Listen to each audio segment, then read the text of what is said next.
pessoal, eu sou Elfo Lunar do Clã Semente Ancestral e é com muito prazer que eu venho trazer para vocês mais uma publicação do nosso projeto Manifesto Ancestral. Para quem não conhece ainda esse projeto, é só clicar na hashtag na descrição deste vídeo que vai poder ver todas as publicações que nós, do nosso clã, estamos fazendo periodicamente, que tem por objetivo principal o resgate da cultura nativa brasileira, do paganismo nativo brasileiro e a devida valorização a essa cultura tão antiga e tão perseguida e esquecida, principalmente agora, né, nos últimos tempos, mas infelizmente aí tem um processo histórico de destruição dessa cultura que nós vemos como nossa obrigação fazer este resgate e devida valorização. Então, para quem quiser passar a nos acompanhar, para quem quiser começar a conhecer esse nosso projeto, é só seguir as nossas publicações que ocorrem todas as semanas em diversas formas diferentes, vídeos, textos e etc. Hoje, gente, eu vou falar para vocês de mais um tema extremamente interessante a respeito das culturas nativo-brasileiras. Vocês sabiam que várias foram as culturas nativo-brasileiras que eram matrifocais ou matriarcais ou matrilineares? Pouquíssimo das evidências sobre essas culturas chegaram nos dias de hoje, porque foram muitos anos de opressão pelo patriarcal também, um patriarcal até mesmo já existente entre eles, mas principalmente depois dos colonizadores, de toda a opressão, perseguição, destruição que ocorreu pelos europeus aqui com os nativos brasileiros. A etnia que eu vou trazer para vocês hoje é uma etnia ainda hoje com grandes resquícios matrilineares. Ela é conhecida como Bororô. O termo Bororô, pelo qual essa etnia é conhecida, significa pátio de aldeia.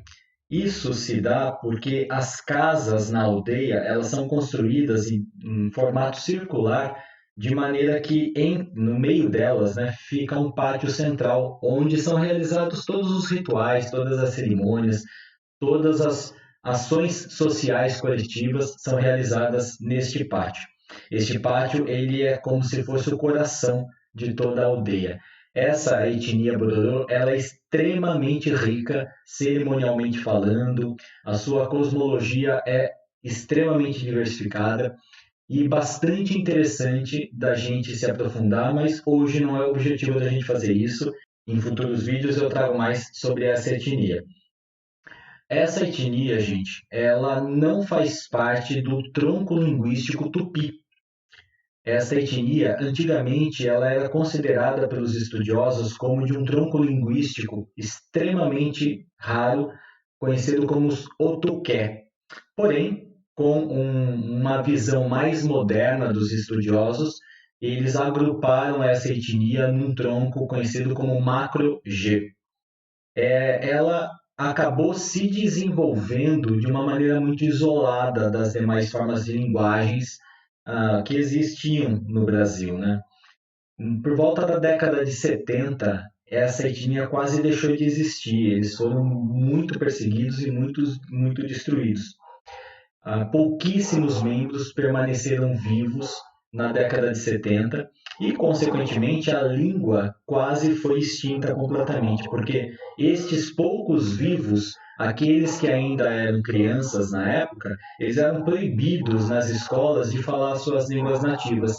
Estas escolas elas ainda tinham uma forma de educar muito baseada em conceitos, em bases dos missionários jesuítas do passado, né, dos missionários cristãos que estiveram aqui no passado. E era proibido eles falarem a língua nativa, eles tinham que obrigatoriamente falar a língua dos colonizadores. Depois da década de 70, houve muitos projetos de resgate desta cultura, de valorização da cultura Bororô, e hoje existem uma média de 1.000 Bororôs no Brasil, e todos eles falam a língua nativa Bororô e também a língua portuguesa, né? Mas foi por muito pouco que essa cultura deixou de existir e hoje a gente nem saberia dela, nem poderia estar falando sobre ela com mais detalhes como a gente vai trazer. Uma das curiosidades muito interessantes dessa etnia é que ela não segue uma linearidade do tempo como a gente segue, essa linearidade de calendário, de horas, etc. Eles têm uma visão do tempo de uma maneira mais cíclica, baseada na Lua. Então, um Bororô, principalmente os mais antigos, aqueles que são mais submersos, imersos nas suas culturas, eles não conseguem precisar muito há quanto tempo que aconteceu alguma coisa. Isso já é muito interessante, que mostra que ainda hoje existem resquícios vivos das suas culturas mais antigas, né? A gente costuma ver algumas dificuldades com essa linearidade do tempo em culturas que são extremamente isoladas da sociedade colonizadora, né, que é a nossa sociedade.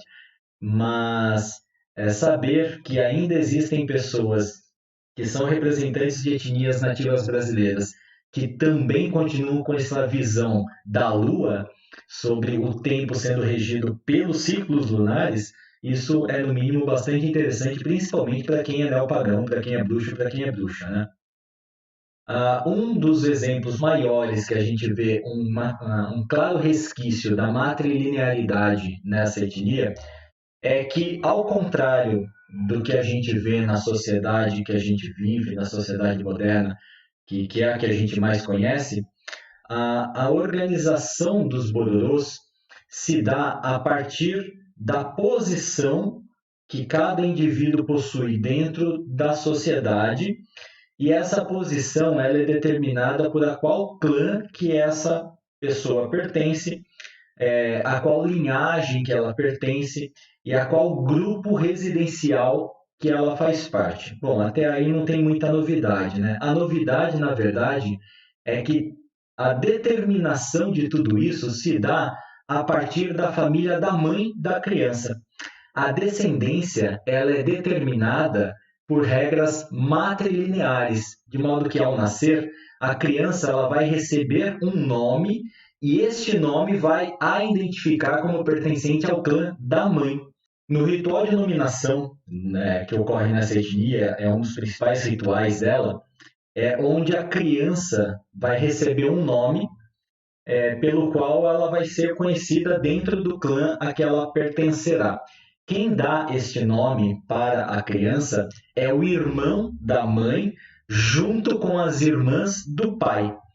Depois do casamento, não é a esposa que vai para a casa do marido, ao contrário. Nessa etnia, é o marido que vai morar no grupo residencial da esposa. Esse marido, ele tem todas as obrigações dele com a esposa, com os filhos, com os homens da família da esposa, e ele mantém as suas obrigações com a sua família natal, com as mulheres da sua família natal, com a sua mãe e com as suas irmãs, principalmente. Um dia ele vai passar o nome para os filhos de suas irmãs, assim como o seu filho, quem passou o nome, foi o marido da esposa.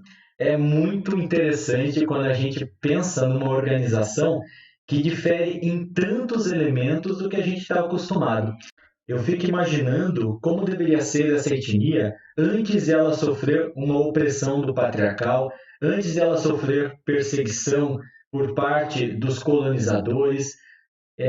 Devia ser, no mínimo, muito interessante. Ainda hoje, gente, todas as leis e regras que regem o funcionamento da sociedade são determinados por organizações matrilineares.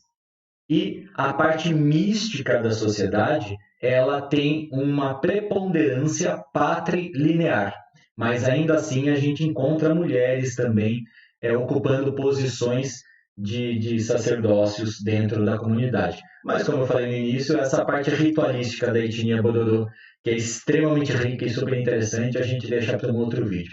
Muito obrigado, gente. Continue nos acompanhando, mandem comentários. Isso ajuda bastante a enriquecer esta troca, essa partilha e a este resgate e valorização das culturas nativos brasileiras. Até mais!